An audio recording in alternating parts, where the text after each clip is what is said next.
Welcome to the Sports Couch. We have head-to-head walleye angler Alec Nickel. Alec, how you doing today, man? Good. How are you doing? I'm doing fantastic. Thanks for taking time out of your day to do this. We all want to know a little bit about you, so excited to learn, and we'll get right into it. How did you get interested in fishing? Do you have an earliest fishing memory? Yeah, so mostly my grandparents are taxidermists and they've been doing that for 45 years. So obviously when I was born, I was around it in the basement. They did it out of their house, so it was just immune to me right there all the time. As soon as I could walk, Grandpa would take me out fishing, and I lived in southern Wisconsin, so we'd go to places like the Rock River and Lake Geneva, Lake Delavan, stuff like that. And the earliest fishing memory that I remember, and Grandpa was just talking about it because he was up here this weekend, is when I was little. The first big thing he remembers is we went out to Lake Geneva, and I was wearing Pampers, and I luckily had a floaty on, and he went to take me fishing. I had my little push button pole, and I ran right off the end of the dock, right into the water.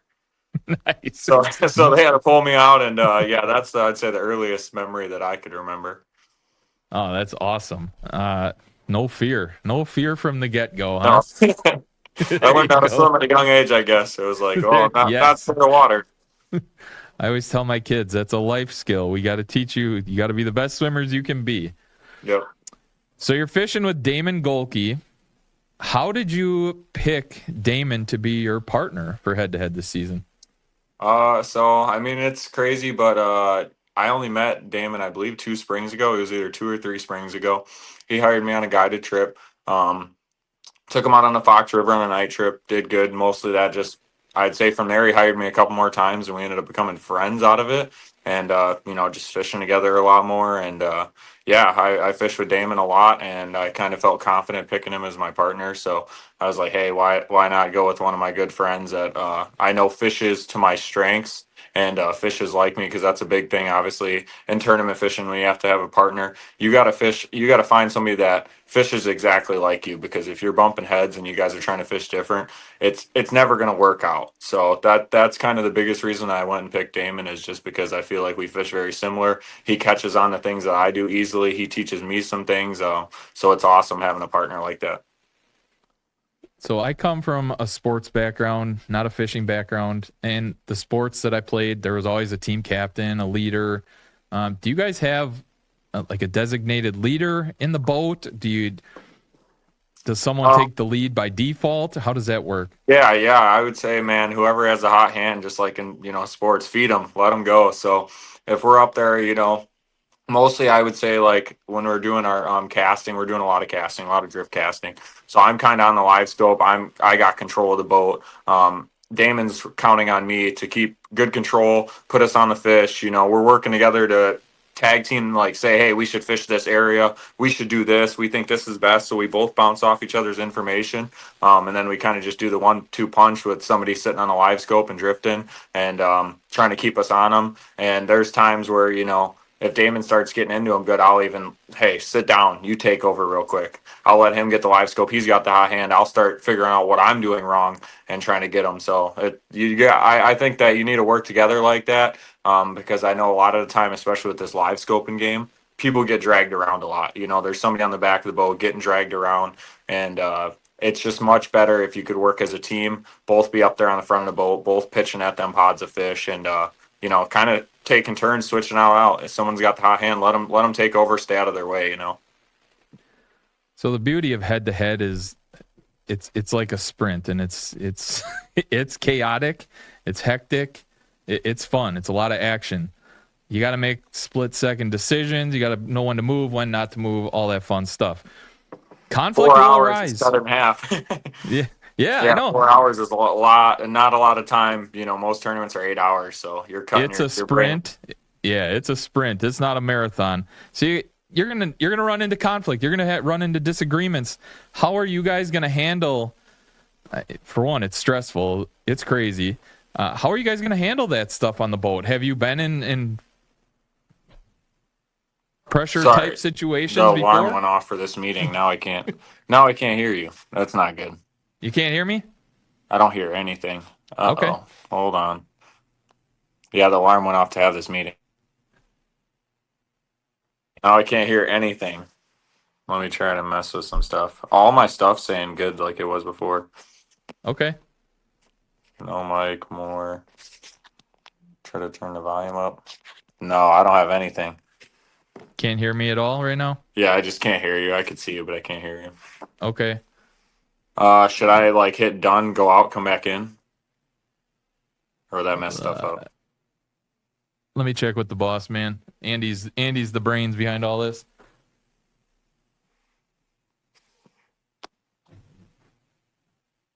Andrew. Okay. Yeah, let's give it a try, rejoin.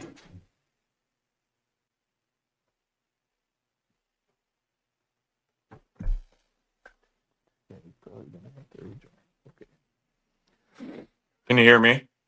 I can hear you. Can you hear Okay. me? Yeah, that was weird. The alarm went off for me having this meeting with you, and it totally screwed stuff up. And we're back. All right. So we talked about Damon, you guys. We can just start the whole conflict talk Okay. again. All right. We'll pick it up right there. Andy, can you let me know we good to go? I think we should be good to go. It's recording. Good. Yep, we're good. Awesome. All right. All right. So the fast-paced action of head-to-head. This is your first go round in a head-to-head scenario, correct? Head-to-head format. Fast-paced, 4-hour sprint. There's going to be stressful situations, going to be some conflict, going to be some disagreements. How are you guys going to handle that on the boat with cameras right in your face? To be honest, I'd say Damon's one of the people I fish with a handful of guys. Not a lot. I try to keep my circle small, but I fish with a handful of guys, and I'd say out of all of them, Damon's probably the one I argue with the least. Like we don't ever really bump heads. We're kind of on the same page normally, but like say I see something that I think could be done better. Or even Damon's the same way. If he tells like if I snap out of it for a second and I'm kind of thinking something else and maybe it's going off in space a little bit, Damon's like, hey, let's get back to what we were doing. Let's get back to what was working. So I think we both kind of rather than arguing and bickering, it's more we really just give confidence in each other. Like, hey, that's your strength. I think you should fish that, and I should fish this.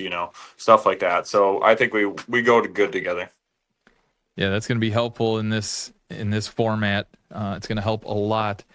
Do you have any pre-match rituals? Are you a superstitious guy?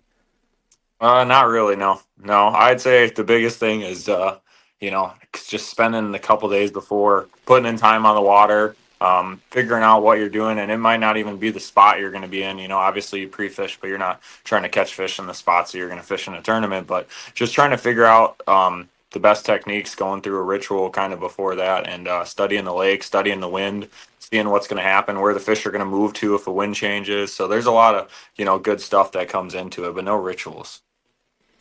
Do you guys celebrate victories? Do you do anything to celebrate victories? I mean, before, like when we, cash checks and aim and stuff with my other tournament partner I was with before, we'd cash checks and aim and, just go out and have a bite to eat and maybe a drink or two. But otherwise, this style and this format, especially this time of year, I'm super busy guiding. So it's mostly like, okay, hey, we got it done, but we need to look forward. We need to move on, and start preparing for the next match or, something I have going on. Yeah, right back to work. If you could pick one sponsor, dream sponsor, that you would represent, who would you pick and why? Like somebody I'm already with, or you're saying somebody out there? Dream sponsor, man. Whatever. If it's someone you already have, if it's a dream one, whatever. Yeah, I would say probably Yarcraft Boats. They're not a sponsor of me now. Me and Cedar Lake kind of, have something going together. But down the road, I'd love to sponsor Yarcraft Boats and be one of their reps in the area and, push their product. All right. You've been in tournaments. You're a tournament fisherman. Have you witnessed a devastating event in a tournament, or even just on the water by yourself? An example, it was talked about in the office here. A tournament duo came in, and as they were transferring their bag from the boat to the shore, the bag fell in the water. They lost their entire day's catch. Oh, Devastating, right? I know. it's horrible. Have you seen anything like that, or has anything devastating like that happened to you while fishing? No, but I would say, the first two AIM tournaments I ever fished, AIM Pro Walleye Series a few years back, we had two mistakes the first two tournaments. And the crazy thing is we still cashed a check in both those tournaments. My first one and then the second one. The first one was on Lower Green Bay, and we put a fish on the card that was 24 and a half fish or 25, and we wrote 24 an inch shorter, just kind of rushing, trying to get the fish back. So at the end of the day, we come in like, yeah, we got this big bag, we're going to cash a check. And it ended up dropping us back like at least 8, 9 places because we just wrote the fish wrong on the card, and we didn't even give ourselves a bump up. We gave ourselves a bump down. So Yeah. that was and then the next tournament, kind of same thing happened a few weeks later. We were on the Winnebago chain, and I think we ended up placing 17th in that one with the mishap. But we only had 4 fish on the card for 17th place, and what we did is there was a couple 13 to 14 inchers that we threw back, and I never fished that format before that, or like really what it was on that system, and it was on the Bago system, so the size limit was 12. So so we kind of came back in and we're like, oh, we got 4 fish. Well, really, we probably had 7 or 8, and Ah, that would have bumped us up maybe in the top 10. You really don't know. right. Um, yeah, tournament fishing, there's just the little things. And for me, getting into the first couple ones, the first couple years ago, it just made me realize, like, hey, you got to pay attention to everything because the littlest things can cost you money in the end. And then it's just more heartbreaking. It's like, you did it. It's not like you didn't do it. You did it. And then you're like, oh, crap. Well, I did do it, but I made a mistake as well. They always turn out being like expensive life lessons, don't they? It's Yeah. every time you pay the price. Hmm. Who is a person that's impacted you the most in your life? Outside of let's do outside of fishing. How about that? Person outside of fishing who's impacted your life the most. My grandpa. I'd say probably with fishing and hunting. I mean, just everything that he's ever done for me. And there was a point in life where I was kind of going down the wrong road when I was younger, and he always was there to do the right things and keep me on the right track. He always wanted the best for me, so I definitely say my grandpa. What's the best moment of your life outside of fishing? Like you're saying, doing things or Just a great moment in your life up just to this something point. happened. Uh, I would say moving to Sturgeon Bay. Moving to Okay. Sturgeon Bay is probably the best decision I ever made. What is your motivation to be successful? Are you a money driven guy? Do you like the clout? Do you like the trophies? Like what drives you? Uh, I'd kind of just say, just the love of fishing, just to be out there, like the competitiveness, the way that we're able to compete versus other people. You're taking a normal fishing day, something that I'm doing every day, obviously guiding and fun fishing, and you're putting some spice to it. You're making it to where like, hey, you got to be on your A game. This ain't just fishing. Like, hey, we're fishing competitively right now. Like, you got something to prove.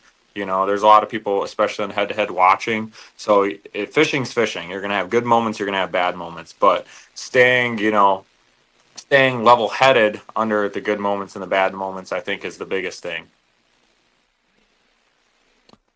So we're gonna have young, old watching this. What is some advice that you would give someone maybe thinking about breaking into the fishing industry, fishing sport, or a young kid thinking, yeah, maybe fishing looks fun. I want to try that. What's some advice you would give someone just starting out right now?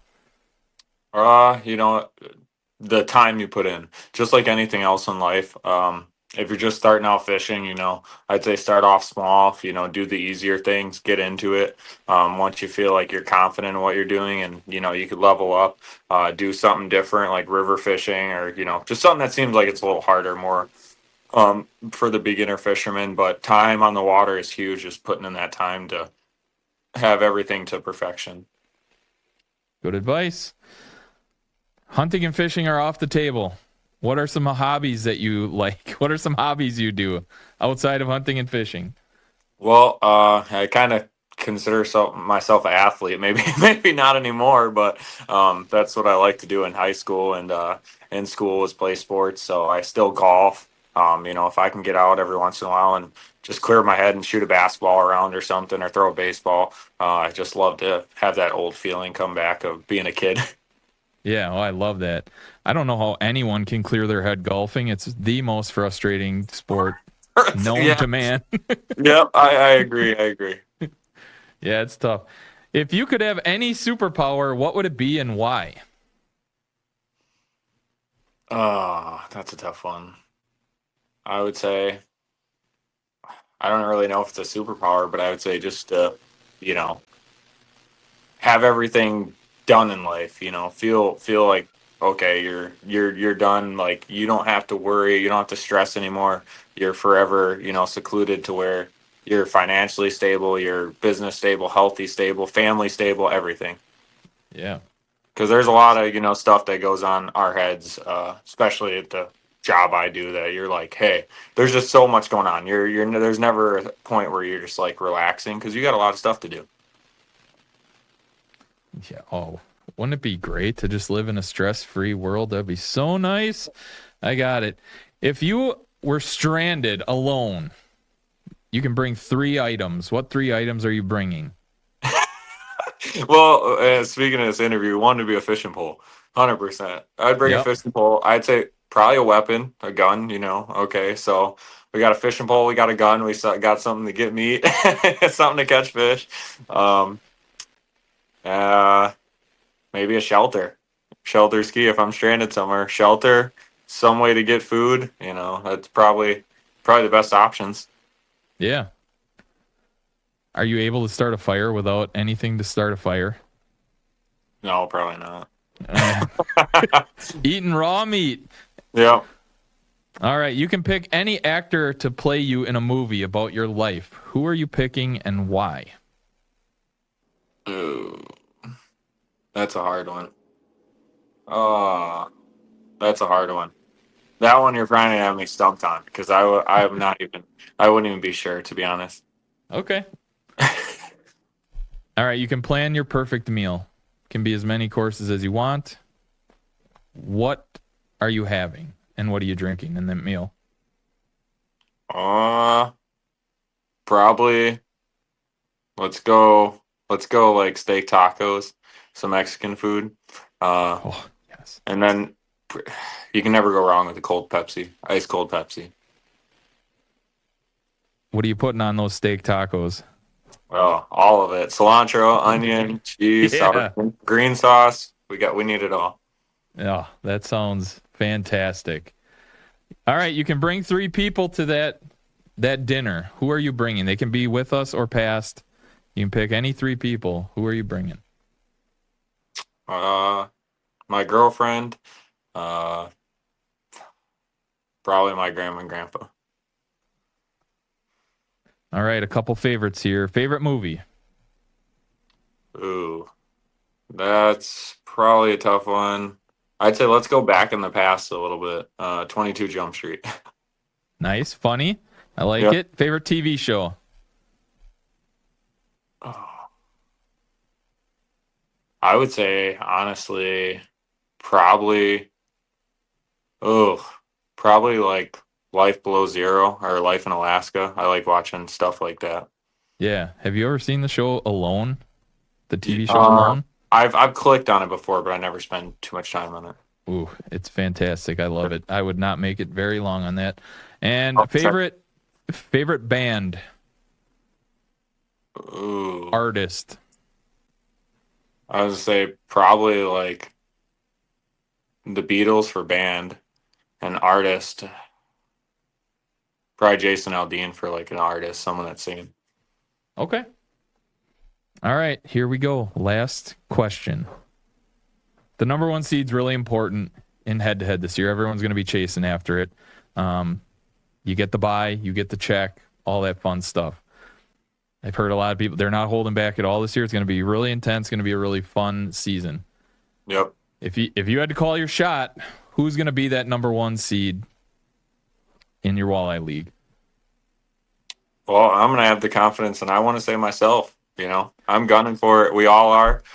So you gotta, if you're going to succeed in the tournament field, you got to have confidence in yourself and what you're doing. So we're all going out there. All of us are some competitors. There's some really, really good sticks in this league. So I think it's going to be very exciting to watch, because you're gonna watch some of the best on Green Bay and Winnebago that live around here go head to head and shake it down. So we're all gunning for that number 1 spot, and I think it's going to be very interesting to see the outcome and who gets it.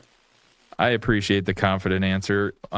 Also, most valuable angler, who's it going to be? I'll let you call that shot too. Who's going to win MVA this year? Ooh, well, Cody had it last year. He put up a good season. I would was a say hammer last year. He was awesome last year. Yeah. I would say probably, if I could I'm going to name 3. I'm going to put myself up there. I think Cody might be gunning for it again, and I'm going to put Eric McCoy up there. Okay. There you have it. Alec Nickel, head-to-head walleye angler. We look forward to watching you all head-to-head season. Good luck.